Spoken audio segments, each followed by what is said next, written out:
नमस्कार, खबरां दे इस बुलेटिन तुहाडा स्वागत है। मैं हां तुहानूं पहला पेश ने चौनवियां खबरां।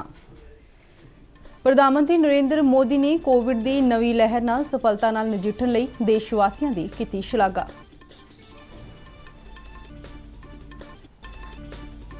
संसद दा बजट इजलास अज राष्ट्रपति रामनाथ कोविंद दे संबोधन नाल शुरू होवेगा। केंद्रीय बजट भलके पेश किया जावेगा। चोण कमीशन विधानसभा चोणां वाले राज्यां विच चोण प्रचार लई रैलियां ते रोड शो करन संबंधी अज नवां फैसला लै सकदा है।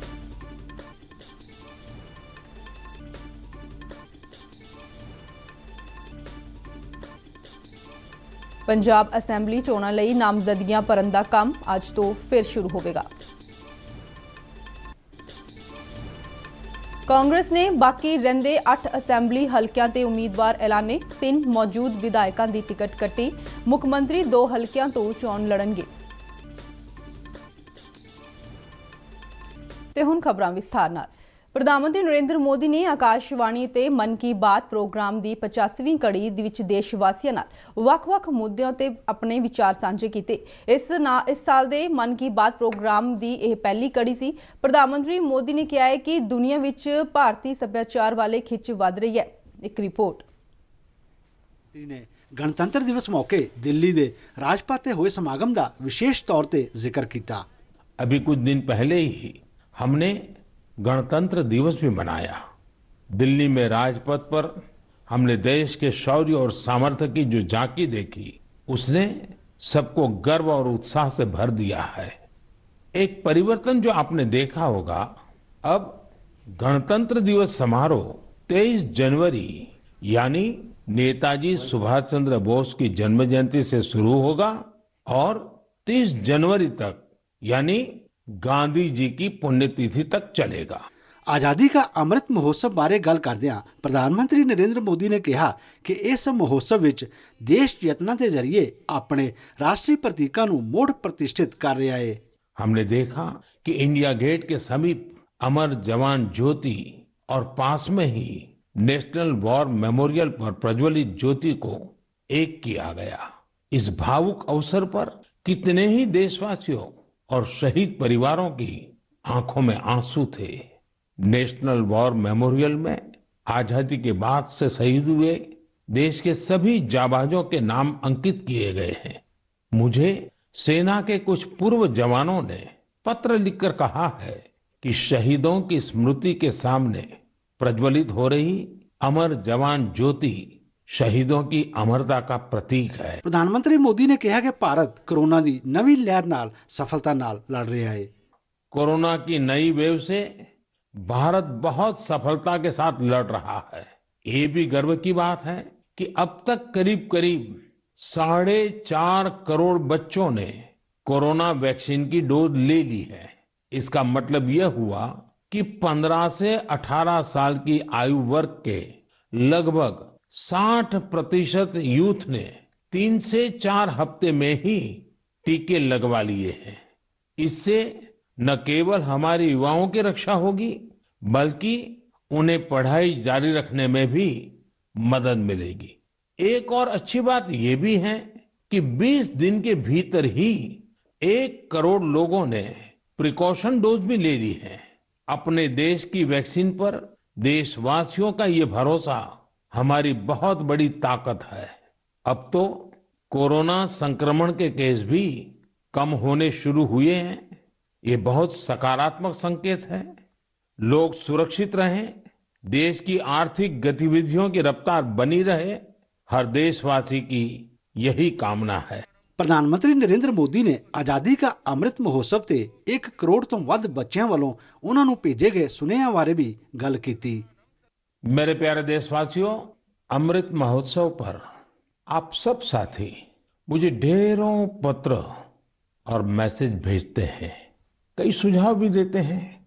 इसी श्रृंखला में कुछ ऐसा हुआ है जो मेरे लिए अविस्मरणीय है। मुझे 1 करोड़ से ज्यादा बच्चों ने अपने मन की बात पोस्टकार्ड के जरिए लिखकर भेजी है। ये 1 करोड़ पोस्टकार्ड देश के अलग अलग हिस्सों से आए हैं, विदेश से भी आए हैं। समय निकालकर इनमें से काफी पोस्टकार्ड को मैंने पढ़ने का प्रयास किया है। इन पोस्टकार्ड्स में इस बात के दर्शन होते हैं कि देश के भविष्य के लिए हमारी नई पीढ़ी की सोच कितनी व्यापक और कितनी बड़ी है। प्रधानमंत्री मोदी ने स्वच्छता अभियान का विशेष तौर पर जिक्र किया। आप तो जानते ही हैं, मन की बात में कुछ बातें मैं कहे बिना रह ही नहीं सकता हूं। जैसे स्वच्छता अभियान को हमें भूलना नहीं है, सिंगल यूज प्लास्टिक के खिलाफ अभियान को हमें और तेजी लानी जरूरी है। वोकल फॉर लोकल का मंत्र ये हमारी जिम्मेवारी है। हमें आत्मनिर्भर भारत अभियान के लिए जी जान से जुटे रहना है। हम सबके प्रयास से ही देश विकास की नई ऊंचाइयों पर पहुंचेगा। प्रधानमंत्री मोदी ने देश के भविख ਨੂੰ ਲੈ ਕੇ ਨੌਜਵਾਨਾਂ ਦੇ ਸੁਪਨਿਆਂ ਦਾ ਜ਼ਿਕਰ ਕੀਤਾ। ਉਹਨਾਂ ਕਿਹਾ ਕਿ ਭ੍ਰਸ਼ਟਾਚਾਰ ਦੀ ਦੀਮਕ ਨੂੰ ਖਤਮ ਕਰਨਾ ਹੋਵੇਗਾ। ਬਿਊਰੋ ਰਿਪੋर्ट, दूरदर्शन समाचार। ਦੇਸ਼ ਦੇ ਬਾਕੀ ਹਿੱਸਿਆਂ ਵਾਂਗ ਪੰਜਾਬ ਵਿੱਚ ਵੀ ਲੋਕਾਂ ਨੇ ਪ੍ਰਧਾਨ ਮੰਤਰੀ ਨਰਿੰਦਰ ਮੋਦੀ ਦੇ ਮਨ ਕੀ ਬਾਤ ਪ੍ਰੋਗਰਾਮ ਨੂੰ ਬੜੇ ਗੌਰ ਨਾਲ ਸੁਣਿਆ। ਹੁਸ਼ਿਆਰਪੁਰ ਜ਼ਿਲ੍ਹੇ ਦੇ ਤਲਵਾੜਾ ਵਿੱਚ ਲੋਕ ਵਿਸ਼ੇਸ਼ ਤੌਰ ਤੇ ਇਸ ਪ੍ਰੋਗਰਾਮ ਰਾਹੀਂ ਪ੍ਰਧਾਨ ਮੰਤਰੀ ਨਾਲ ਜੁੜੇ। ਸਮਾਜ ਦੇ ਵੱਖ-ਵੱਖ ਵਰਗਾਂ ਦੇ ਲੋਕਾਂ ਨੇ ਪ੍ਰਧਾਨ ਮੰਤਰੀ ਵੱਲੋਂ ਆਜ਼ਾਦੀ ਕਾ ਅੰਮ੍ਰਿਤ ਮਹੋਤਸਵ, ਵਣ ਜੀਵਾਂ ਦੀ ਸੰਭਾਲ, ਸਵੱਛਤਾ, ਸਿੱਖਿਆ ਅਤੇ ਟੀਕਾਕਰਨ ਆਦਿ ਮੁੱਦਿਆਂ ਉੱਤੇ ਕੀਤੀ ਗਈ ਚਰਚਾ ਦੀ ਭਰਪੂਰ ਸ਼ਲਾਘਾ ਕੀਤੀ। ਦੂਰਦਰਸ਼ਨ ਸੰਵਾਦਦਾਤਾ ਊਸ਼ਾ ਪਵਾਰ ਨੇ ਗੱਲਬਾਤ ਦੌਰਾਨ ਉਹਨਾਂ ਨੇ ਕਿਹਾ ਕਿ ਉਹ ਪ੍ਰਧਾਨ ਮੰਤਰੀ ਦੇ ਮਨ ਕੀ ਬਾਤ ਪ੍ਰੋਗਰਾਮ तो बहुत प्रभावित हुए नहीं। महिलाओं के लिए जो उनके दिल में इज्जत है, वो महिलाओं की तरफ बहुत ध्यान दिया है। शुरू से उन्होंने 2014 से अभी तक घरों में रहने वाली महिलाओं को कोई पूछता नहीं था। मोदी जी ने उनको बहुत सम्मान दिया है और कोने कोने में जिनकी काबिलियत थी उनको पद्म श्री से विभूषित किया है, जो सही मायने में हकदार थे। इससे पहले कभी किसी को ना हकदार को नहीं मिलता था, बाकी के जो है दूसरों को मिल जाता था। मेरा नाम मान्या डोगरा है। मैं क्लास 12th में पढ़ती हूँ और मैं तलवाड़ा की रहने वाली हूँ। मुझे उनकी सबसे अच्छी बात ये लगी कि हमें भारत को स्वच्छ बनाना चाहिए, क्योंकि अगर हमारा भारत स्वच्छ होगा तभी वो स्वस्थ भारत बन पाएगा। और मैं सभी से यही आशा करती हूँ कि हम सबको प्लास्टिक बैग की जगह पॉली बैग्स यूज़ करने चाहिए, जो कि भारत को स्वच्छ बनाने में बहुत काम आते हैं। तो और दूसरी बात मैं ये कहना चाहती हूँ, जिसकी वैक्सीनेशन की उन्होंने बात की थी कि 4.5 करोड़ बच्चों ने वैक्सीनेशन लगवा ली है। मैं 17 साल की हूँ और मैंने भी वैक्सीनेशन करवाई है। तो मैं यही सरकार से उम्मीद करती हूँ कि वो 12 से 15 साल के बच्चों की भी जो है वैक्सीन है वो जल्दी लेके आएँ, ताकि जो स्कूल है वो अच्छे से स्टार्ट हो सके और पढ़ाई भी अच्छे से शुरू हो सके।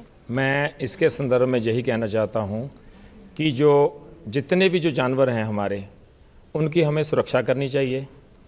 और अगर किसी लेवल में ऐसा कोई आदमी, पहली बात तो मैं ये कहूँगा कि जितने भी हमारे एरिया के अंदर लोग हैं, पहली बात तो कोई शिकार, अवैध शिकार नहीं करता है और इसके ऊपर में प्रतिबंध भी है। और उनकी जो है जान बचाने के लिए जो है हमें प्रयास करने चाहिए। जैसे कोई अवैध जंगली जानवर हमारे एरिया में आ जाता है तो हम जो है फॉरेस्ट का जो कंसर्न डिपार्टमेंट है हम उनको इन्फॉर्म करते हैं। और दूसरी बात है, अगर किसी कभी कभी ऐसा हो जाता है कि वो आगे नुकसान भी करते हैं हमारी फसलों का, तो हम लोगों को यही प्रेरित करते हैं कि इनके साथ में कोई भी ऐसी गतिविधि नहीं करनी है। उनको सुरक्षित पकड़कर दोबारा वापस उनको है जंगलों के अंदर भेज देना चाहिए। जब तक हम जंगली जानवरों का उनका भी सम्मान करते हैं, वो हमारा भी सम्मान करते हैं। उन्होंने वाइल्ड लाइफ की बात की, उन्होंने एम्प्लॉयमेंट की बात की, उन्होंने एजुकेशन की बात की, उन्होंने हेल्थ की बात की, उन्होंने तकरीबन सभी मुद्दों पर चर्चा की है। और मुझे जो सबसे ज़्यादा जैसे कहते हैं कि मुझे प्रभावी कर गया उनका जो था, वो बाघिन के रिगार्डिंग ही है। मेरा अनुरोध यही है कि क्यों ना हम इन जंगलों की खूबसूरती को और इन वन्य जीवों को भी इनको भी बरकरार रखें, इनको जीवित रखें। वाइल्ड लाइफ सेंचुरी का निर्माण करें, बोटैनिकल गार्डन का निर्माण करें, जिससे टूरिज्म को बढ़ावा मिलेगा।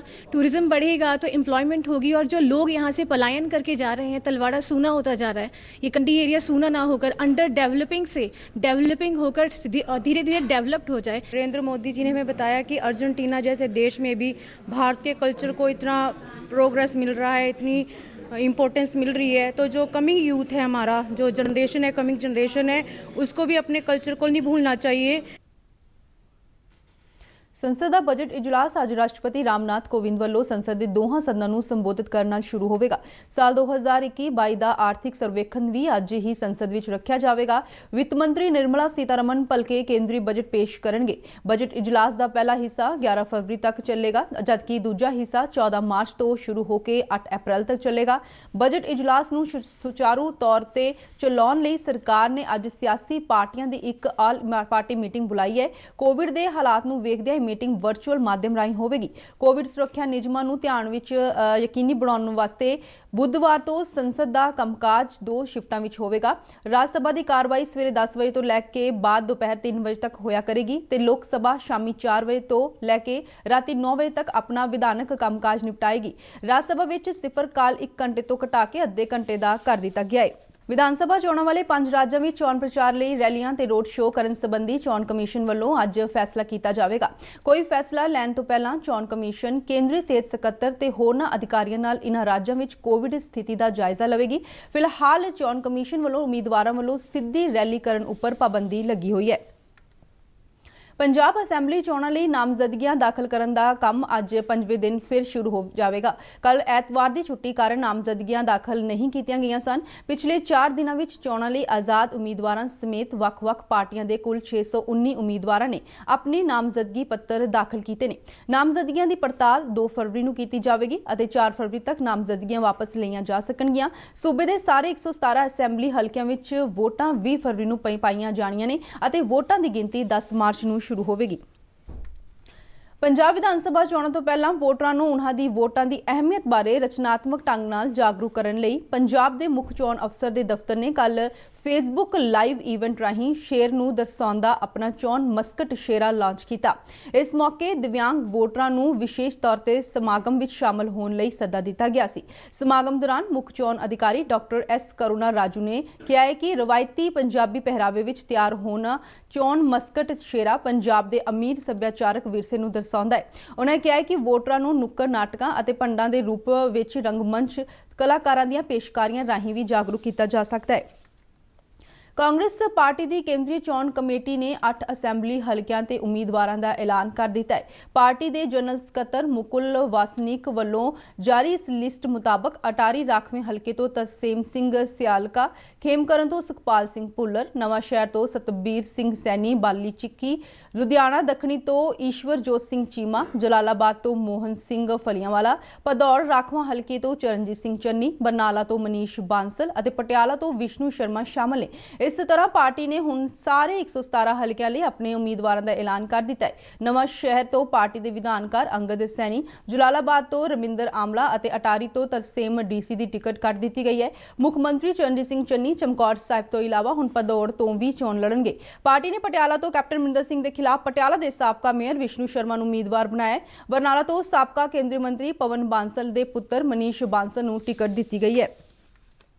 केंद्रीय खेतीबाड़ी राज्य मंत्री ते भारतीय जनता पार्टी नेता कैलाश चौधरी ने श्री मुक्तसर साहिब के दौरे दौरान कल वख-वख प्रोग्रामां नूं संबोधन करदिआं लोकां नूं भारतीय जनता पार्टी के उम्मीदवारों के हक विच वोटां पाउण दी अपील की। उन्होंने कहा कि जेकर पंजाब विच भाजपा की सरकार बनती है तां पंजाब खुशहाली के रस्ते वल जावेगा। उन्होंने कहा कि पंजाब का भविख बचाउण लई केंद्र सरकार ने पंजाब पक्खी योजनावां नूं अमली जामा पहनाया है, जिन्हां दा आम जनता नूं फायदा पहुंच रहा है। राष्ट्रव्यापी कोविड टीकाकरण मुहिम तहत हुण तक 165 करोड़ 70 लाख तो वध टीके लगाए गए हैं। केंद्रीय सेहत ते परिवार भलाई मंत्री मनसुख मांडविया ने कहा है कि देश विच 75% तो वध योग आबादी नूं कोविड के दोनों टीके लगाए जा चुके हैं। एक ट्वीट विच उन्होंने कहा है कि लोगों नूं कोविड हदायतां दा पालन करना चाहिए है और छेती तो छेती टीका लगवाना चाहिए है। इस दौरान प्रधानमंत्री नरेंद्र मोदी ने इस अहम उपलब्धि लई देशवासियों नूं बधाई दी है। एक ट्वीट विच प्रधानमंत्री ने कहा है कि उन्होंने सारे लोगों ते माण है जिहड़े देश की टीकाकरण मुहिम नूं कामयाब बना रहे हैं। जलंधर जिले के सरकारी दफ्तरों में सिर्फ मुकम्मल टीकाकरण वाले लोगों नूं ही नागरिक सेवावां लैण की इजाजत दी जाएगी। जिले के डिप्टी कमिश्नर घनश्याम थोरी ने इस जानकारी दी है कि बाजारां, मॉल्स, होटल और जिम विच विशेष जांच मुहिम शुरू की जाएगी तां जो इन्हां थावां ते भी दोवें खुराकां लैण वाले व्यक्तियों का दाखला ही हो सके। उन्होंने कहा कि रिकॉर्ड मुताबक अजे भी वड्डी गिनती विच लोकां ने अपनी दूजी खुराक नहीं लाई है, जिस नाल वायरस फैलण का खतरा बनिया रहिंदा है। घनश्याम थोरी ने कहा है कि प्रशासन वालों जिले भर विच वड्डे पद्धर ते मोबाइल कैंप लगा के लोकां नूं टीकाकरण की सहूलत देने के यतन किए जा रहे हैं। उन्होंने कहा कि वायरस नूं खत्म करना सारिਆਂ ਦੀ समूहिक जिम्मेवारी है और यह टीचा 100% टीकाकरण नाल ही हासिल किया जा सकता है। डॉक्टर लखविंदर सिंह जौहल पंजाबी साहित्य अकादमी लुधियाना के सर्बसम्मति नाल प्रधान चुने गए ने। बाकी अहुदेदारां दी चोण वास्ते सख्त मुकाबले होए। डॉक्टर श्याम सुंदर डिप्टी सीनियर मीट प्रधान ते डॉक्टर इकबाल सिंह जनरल सकत्तर चुने गए ने। इस दे नाल ही खबरां दा बुलेटिन खत्म होंदा है। मैं मास्क लगा के स्टूडियो तो बाहर जा रही हां, तुसीं भी बाहर जाण वेले मास्क जरूर लगाना। आग्या दो, धन्नवाद।